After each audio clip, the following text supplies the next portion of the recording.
13 years ago, a jury deliberated for just 2 hours before finding John Wayne Gacy guilty of murdering 33 young men and boys. Serial killer John Wayne Gacy, nicknamed the Killer Clown, killed as many as 33 young men and boys and buried many of them in the crawl space at his suburban Chicago home. Egan described Gacy as rational, premeditated, and evil, who killed his victims like flies when they got in his way. I have a lot of things that I've forgotten that I can't remember. For instance, I can go back to my childhood and stuff and I still remember that, but yet I can go into the 70s and there are a lot of things I can't remember. The same thing with the victims. I've looked at all of, I don't know if you notice here, we got pictures of every one of the victims here. And believe it or not, for the last 12 years, I've studied these photos of these victims. And there is no, we have a shot of all of the victims together here. And when you look over at the photos, I have no recollection of any of them. Never met them.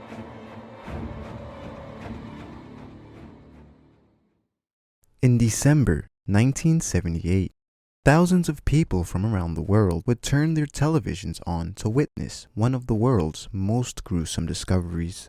When investigators discovered 29 bodies, all teenage boys buried beneath the house.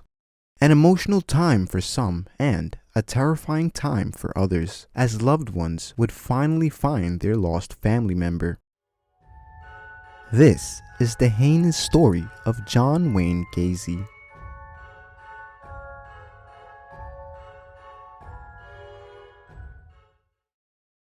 On March 17, 1942, Chicago, Illinois, a boy would be conceived by the name of John Gacy.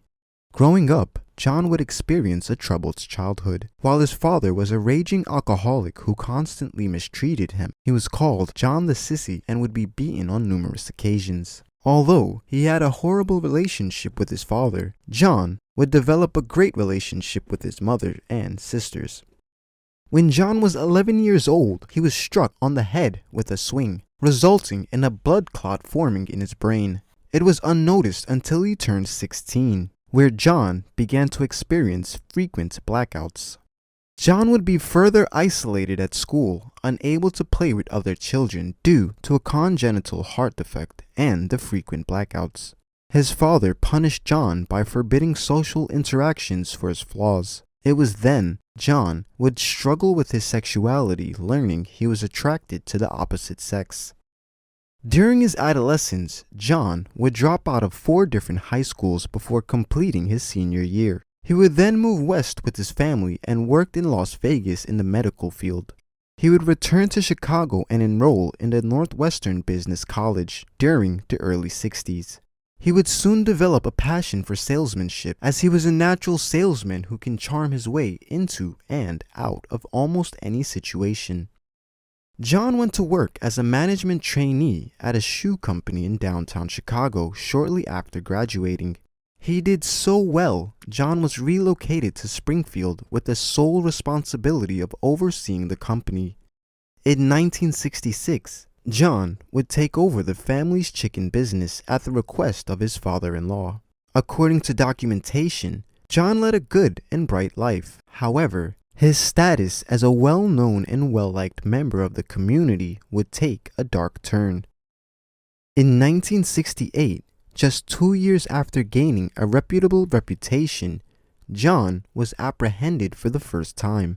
He was accused of persuading a young male into having sexual activities. John pleaded guilty to sodomy and received a 10-year term in Iowa State Men's Reformatory, located in Emojis.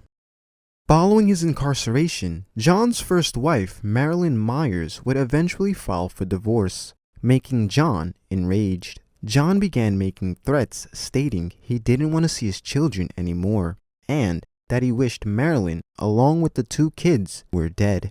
In 1970, after serving 18 months in prison, John would be released despite the disapproval of the jail psychiatrist. According to records, the psychiatrist reviewing his cognitive skills described John as a psychopath and a sexual sadist. He stated John would be a danger to society for the rest of his life. Despite this, he was allowed to return to Chicago and resume his normal life. There, He began his own construction company shortly after working as a building contractor. During that year, he remarried a recently divorced woman he met through a mutual friend. The two would move in together in Des Plaines, Cook County. That same year, John would be arrested for the second time. In February 1971, John was accused of attempting to rape a young man. When the victim failed to appear in court for the hearing, the charges were dismissed. John had a knack for running businesses. Local merchants would describe him as a savvy businessman who would frequently undercut his business rivals by recruiting high school teenagers to minimize the cost.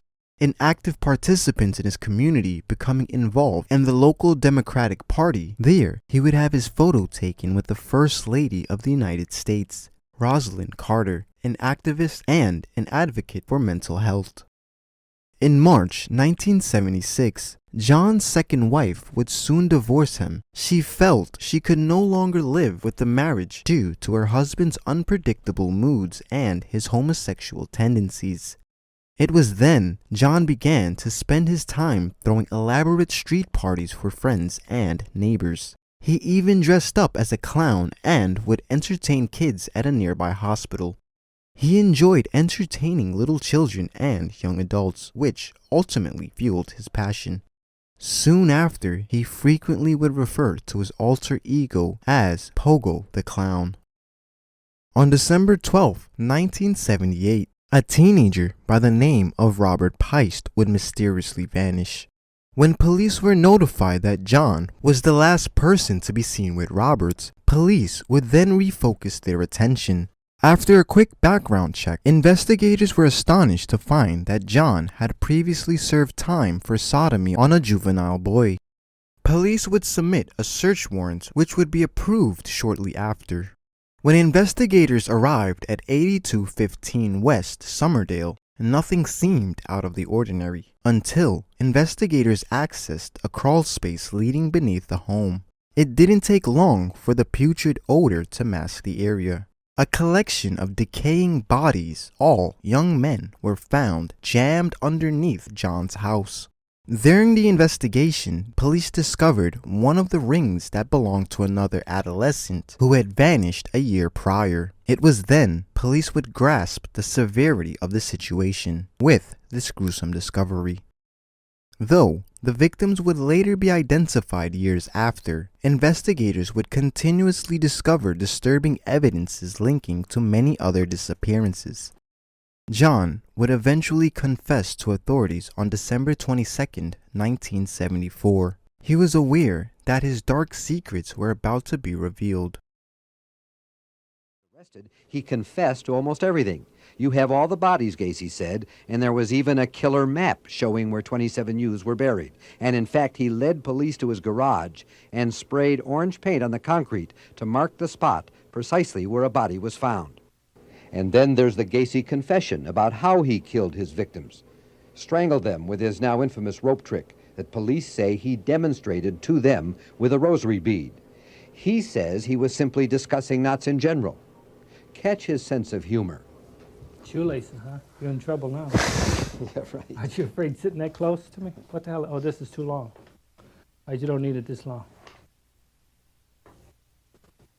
Okay. I had a rosary, which I carried in my pocket. I've always carried a rosary. It was my communion rosary. They said, well, what kind of a knot do you use? I said, what do you mean knot? When I tie things up? I says, depending on what I'm using it for, I said, the only thing I ever learned from Boy Scouts is a tourniquet knot. He said, well, show us what that is. So I took, at that time, and again, it's together, but in order to demonstrate it here, I took the rosary and I said, well, here, you put it around. This is hard trying to do this. Why don't you put your hand out? Okay, here. What I told him, I said, here, all you do is you wrap it around, you put one knot in it. And I said, then you put a second knot in it. Okay? Mm-hmm. I says, then you take a stick and stick it in here, and you just turn this. And I says, it causes a tourniquet. I said, that's the only knot I ever learned. Precisely the kind of knot found on the ropes wrapped around the necks of the victims found under the house on Summerdale. He confessed to the murder of 33 young men during the previous 7 years. He also gave investigators an elaborate description of the 28 shallow graves he dug beneath his house. In February 6, 1980, over 100 witnesses were called to testify throughout the 5-week trial. The jury deliberated for only 2 hours after the closing arguments before finding Gacy guilty on 33 counts of murder. John would spend almost a decade and a half in prison at the correctional facility in Illinois. After appealing his conviction and giving contradicting explanations about the murder in the interviews, John referred to the 1970s as his cruising years because it was one of the times that he committed most of his murders. Despite his confession in an attempt to seek mercy, he would later be denied each and every time. On May 9, 1994, 14 years after his conviction, John would eat his last meal: fried chicken, french fries, a Coke, and a strawberry shortcake. The next day, he was executed during midnight. His last words: "Kiss my ass," before he died by lethal injection.